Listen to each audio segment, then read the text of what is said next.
इस विषय पर हमारे साथ कुछ विचार साझा करेंगे मिस्टर अरविंद कुमार। नई शिक्षा नीति, शिक्षा जगत का नवसूर्य उदय।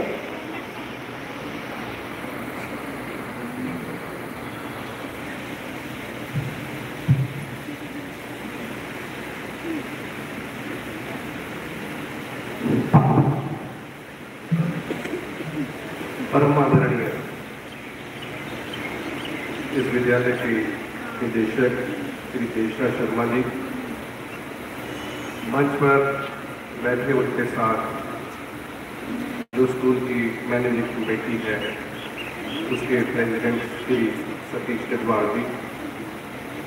मातृ भारती के जो सचिव हैं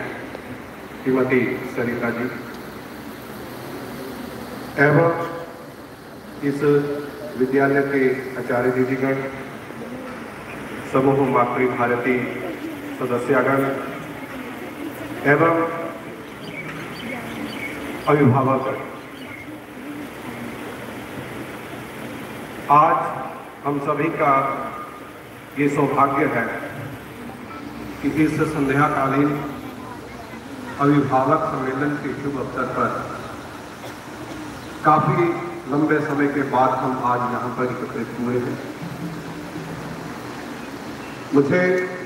जो विषय दिया गया है यह राष्ट्रीय स्तर का जो हमारी राष्ट्रीय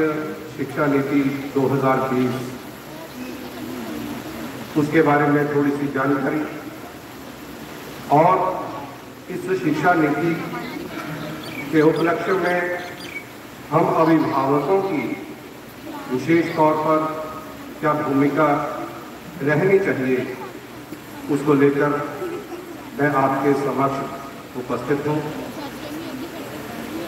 संक्षिप्त में, क्योंकि बहुत विशाल विस्तृत विषय है, हमारी जो केंद्रीय सरकार के अंतर्गत हम ये जानते हैं कि कुछ ऐसे निर्णय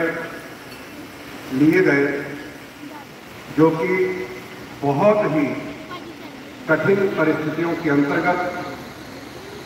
जो हमारे देश में लाए गए, उसमें से यह भी एक जो शिक्षा के क्षेत्र में, क्योंकि जो हमारे देश का भविष्य हमारे विद्यार्थी हैं, जो हमारे स्कूलों में जिसका निर्माण किया जा रहा है, उसको बनाने वाली जो शिक्षा नीति है वो किस प्रकार की होनी चाहिए। यह शिक्षा नीति कोई एकदम से अचानक प्रस्तुत नहीं हुई है। इसके लिए काफी पीछे लंबे समय से हमें गर्व होना चाहिए कि जो हमारी विद्या भारती संस्था है, जो विद्या भारती एकमात्र ऐसी इकाई है पूरे देश भर में, लगभग 25,000 से भी अधिक विद्यालय हैं, उनके बहुत ही कड़े परिश्रम और उनके साथ साथ ये जो हमारा पंचायत स्तर से लेकर ग्रामीण क्षेत्र से लेकर के यदि राष्ट्रीय स्तर पर देखा जाए तो कोई ऐसा वर्ग नहीं होगा जिससे इस शिक्षा नीति के निर्माण के लिए सुझाव ना मांगे गए। और हममें से हम अभिभावकों ने भी काफी पिछले 2-3 वर्षों में मुझे याद है तो हम अभिभावकों ने भी कई प्रपत्र गूगल फॉर्म के माध्यम से तो उसके द्वारा अपने सुझाव जो हैं वो इस शिक्षा नीति के लिए भेजे, जिसके परिणाम स्वरूप हमारे सामने हमारी केंद्रीय सरकार के द्वारा विद्या भारती के सराहनीय प्रयत्नों के द्वारा वो शिक्षा नीति जो है 2020 जो निर्मित होगी। अब बात है इसकी लागू होने की। महामारी के दौरान थोड़ा सा अगर सही रहा तो 2022 के नए सत्र से हो सकता है इसको शुरू कर दिया जाए या फिर 2023 से। मुझे लगता है जैसा भी जो भी होगा